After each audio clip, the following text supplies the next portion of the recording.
यमुनानगर में जहरीली शराब कांड मामला अब हरियाणा की राजनीति की सुर्खियां बन चुका है। सत्ता पक्ष और विपक्ष की तरफ से बयानबाजी तेज हो गई है। हरियाणा कांग्रेस प्रदेश अध्यक्ष उदय भान ने गृह मंत्री अनिल विज और मुख्यमंत्री मनोहर लाल पर सवाल उठाए। यमुनानगर में जहरीली शराब से मौत का आधिकारिक आंकड़ा 16 है, लेकिन विपक्ष का कहना है कि जहरीली शराब से अब तक 22 लोगों की मौत हो चुकी है।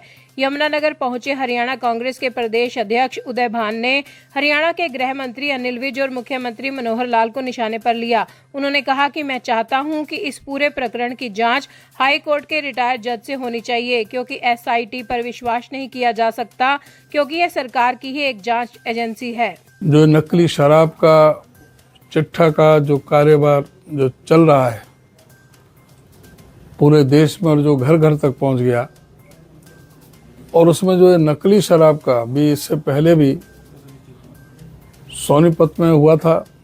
30-32 जाने वहाँ पर गई थी और अब ये यहाँ पर हुआ है। तो इस सरकार का बहुत गंभीर विषय पर इसको लेना चाहिए। ये समय कोई गृह विभाग कहे कि एक्साइज की ड्यूटी है, एक्साइज कहे कि भाई गृह विभाग की ड्यूटी है, ये भी बहुत ही चिंता का विषय है। जो गृह मंत्री अपने आप को बहुत बड़ा, कभी गब्बर से तुलना करता है, कभी बब्बर शेर के, लेकिन कोई गीदड़ी भी कोई डरती नहीं, और सबसे कमजोर और अक्षम गृह मंत्री साबित हुए।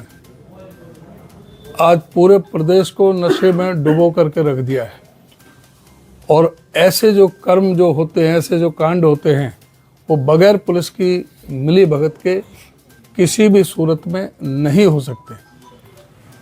इसमें पूरी तरह से गंभीर रूप से पुलिस की सब जगह मिली भगत है, और ये सरकार की अक्षमता है। मैं तो चाहूँगा कि गृह मंत्री को अपने पद से इस्तीफा दे देना चाहिए, कि उनकी अपनी अकर्मण्यता के कारण, अक्षमता के कारण, कि वो किसी भी तरह से जो लोगों को अपना योगदान नहीं दे पा रहे लॉ एंड ऑर्डर की व्यवस्था को सुधारने में, तो उनको बहुत इस सोचना चाहिए। और एक्साइज का जो हमारे डिप्टी CM दुष्यंत का, उसका तो पहले ही है। SIT बनाते हैं, लेकिन किसी की भी SIT की रिपोर्ट तक भी नहीं आती। उदय भान सिंह ने कहा कि मृतक के परिजनों को कम से कम 50 लाख रुपए और घर में एक सरकारी नौकरी परिवार के किसी सदस्य को दी जाए। जहरीली शराब कांड मामले में कांग्रेस नेता मांगे राम का नाम भी शामिल है, जिसे पुलिस ने गिरफ्तार किया है। उदय भान सिंह ने कहा, जैसे हमें इस प्रकरण में उनका नाम पता चला तो हमने तुरंत प्रभाव से उन्हें पार्टी से सस्पेंड कर दिया है। कोई भी नेता किसी भी पार्टी से क्यों न हो, इस प्रकार के मामले में उस पर सख्त कार्रवाई की जानी चाहिए। Bureau report, Navdesh times.